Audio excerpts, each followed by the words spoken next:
제가 한 3가지에서 4가지 정도 이제 말씀을 드리는데 첫 번째는 전세가율입니다. 네. 전세가율이 좀 높아야 돼요. 그럼 그 높은 게 어떻게 확인이 되느냐? 우리는 이제 그 프롭테크라고 해서 이제 부동산 사이트들이 많잖아요. 거기에 보면 이제 친절하게 다 나오거든요.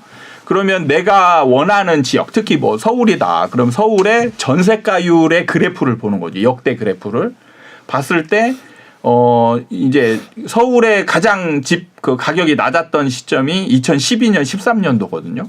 그럼 이때의 전세가율, 이때 전세가율하고 이제 비슷해지거나 아니면 더 높아지는 그런 상황이 되면 일단은 이제 매수 유효한 시점이 되는 거죠. 그런 다음에 전세가율이 무조건 높다고 해서 매수 시점이냐? 아니에요. 만약에 전세가 같이 떨어질 수도 있거든요. 그러면 안 올라가거든요. 전세가가 이제 올라가는. 지금은 떨어지고 있잖아요. 네네. 예. 지금은 떨어지고 있으니까 나중에 조금 지나면 매매가는 떨어지는데 나중에 지나면 전세가는 다시 오르게 되거든요. 그러면 전세가율이 높고 전세가도 오르고 있고 예, 이 2가지가 제일 중요하고요. 네. 그다음에 3번째는 이제 미분양 그 데이터인데 미분양의 수치에 중점을 두는 것보다는 추세에 중점을 두는 게 좋습니다. 추세. 자, 수치와 추세의 차이는? 수치는 정적인 정적이죠. 개념이고요. 네. 그다음에 추세는 플로어 개념이거든요. 흐름이 더 중요한 거죠. 그러니까 미분양이 늘었다가 이제 줄어드는 추세냐. 그래서 예를 들면 제가 미분양이 서울에 5천 개입니다. 그럼 이게 사야 되는 타이밍인가요? 아닌가요? 잘 모르거든요. 모르네. 판단하기 어려워요. 근데 2만 개 정도 있다가 5천 개가 됐다.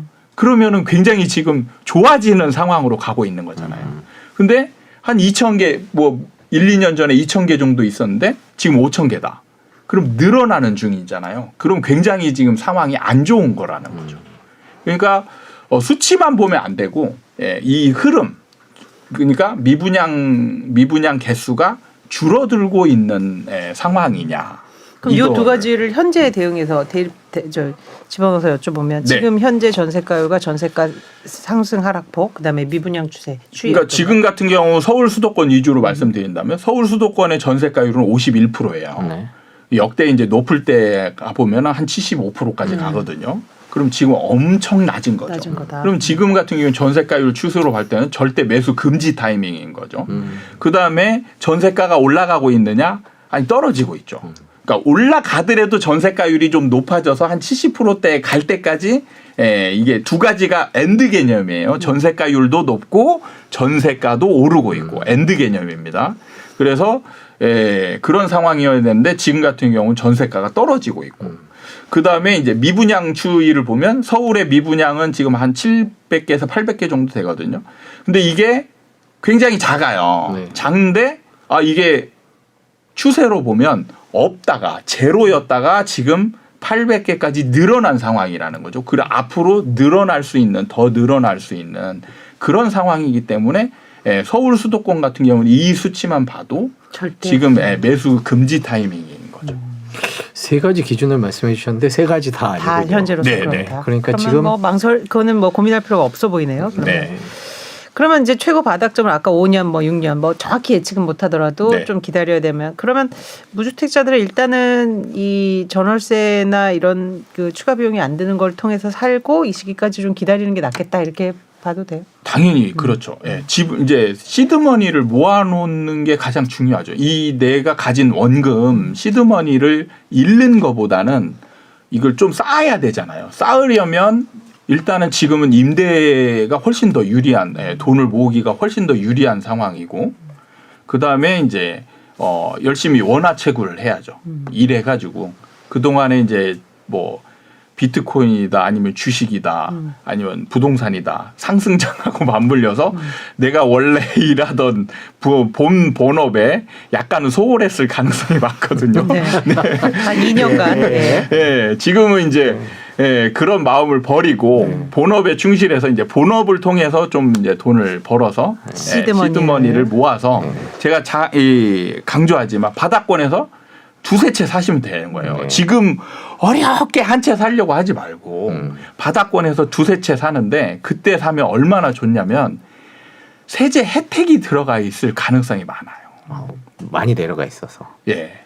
하락 지금 규제를 풀어주는 것만 해도 사람들이 호재라고 여기잖아요. 지금 풀어주는 중과 풀어주는 것 같고 막 사람들이 환호성을 지르는데 예, 나중에 제가 장담하는데 면제도 나올 수 있습니다. 면제. 그러니까 세제 혜택이 추가로 규제가 풀릴 수도 그렇죠. 있고 그리고 뭐 가격이 떨어지면 이제 모수가 줄어드니까 그로 인한 세율이 네. 그대로더라도 이제 그렇죠. 세금이 떨어지는 세금도 뭐 올랐다가 뭐 네네. 내년까지는 뭐 오른다고 하지만 네. 내후년부터는 다시 또 떨어질 예, 금리도 떨어질 가능성이 있잖아요. 그럼 금리도 낮아지고 상황이 그러니까 바닥권 되면 집 사기가 그냥 뭐 너무 좋은 상황이죠. 바닥권에서는 매매 시장을 보면 안 돼요. 매매 시장을 보면 절대 못 삽니다. 왜냐하면 매매 시장 분위기는 진짜 더 떨어질 것 같은 분위기이기 때문에 그래요. 네. 그러면 못 뭘 사는 볼까요? 거예요. 바닥권에서 전세를 봐요. 전세를 네. 봐라. 전세 시장. 아까 그래서 지표를 전세가요. 전세 시장을 봐야지. 전세 시장을 안 보고 매매 시장을 보면 매매 시장은 완전 침체기예요. 절대 사면은 이건 물려서 그냥 저 바닥으로 더 떨어질 것 같은 그런 분위기이기 때문에 못 사게 되거든요. 근데 그때의 전세 시장 상황은 굉장히 이제 정부 입장에서는 안 좋은 상황으로 가는 거죠. 전세 난이 생기는 그런 상황으로 가는 거예요. 급매가 나왔을 때 급급매가 나왔을 때 가면 없다 그랬는데 그건 누가 잡는 거예요? 저 이거 그냥 문득 궁금해졌어요. 아 그런 거는요. 그 이제 일종의 생활의 팁인데 네.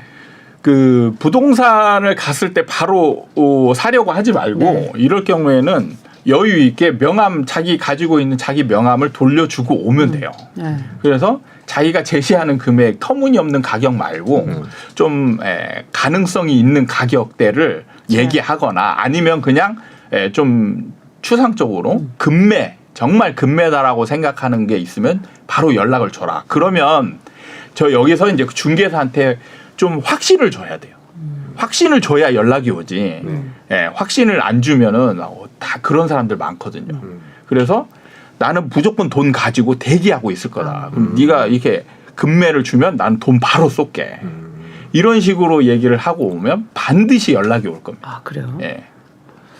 급매를 하고 싶을 때. 확신을 그렇죠. 줘라. 급매를 이제 하락장에서 중간 정도에 내가 조금 급매로 사고 싶다. 남들보다 싸게 사고 싶다. 이럴 때는 부동산을 좀 다니면서 내가 그 관심 있는 지역을 다니면서 이제 부동산들하고 상담해 보면 급매물이 있으면 뭐 그때 사면 되고 아니면 없다. 그러면은 제가 말씀드린 것처럼 명함을 주고 나중에 그런 게 생기면 연락을 줘라.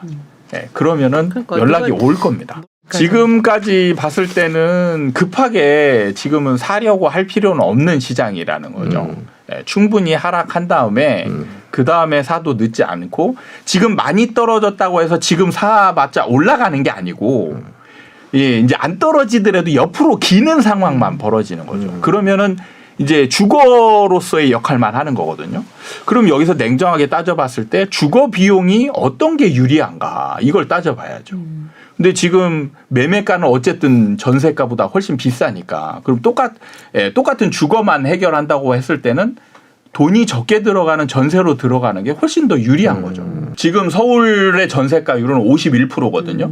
51%면 얼마냐면 매매가 10억이면 전세가 5억이란 얘기예요. 네.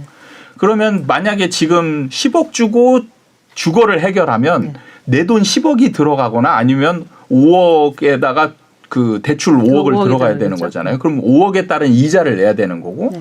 그다음에 5억에 내가 5억 돈이 있으니까 5억에 전세 들어가면 내 돈 한 푼도 안 들어가잖아요. 추가 비용이 안 들어가잖아요. 그러면은 매매로 들어가서 취득세 내고 그다음에 이자 내고 이렇게 해서 집값 안 올라가는 상황을 오랜 기간 버티는 것보다 임대로 들어가서 주거 비용을 아끼고 그 돈 세이브해서 나중에 바닥권에서 이제 여러 채 사면 되죠. 여러 채.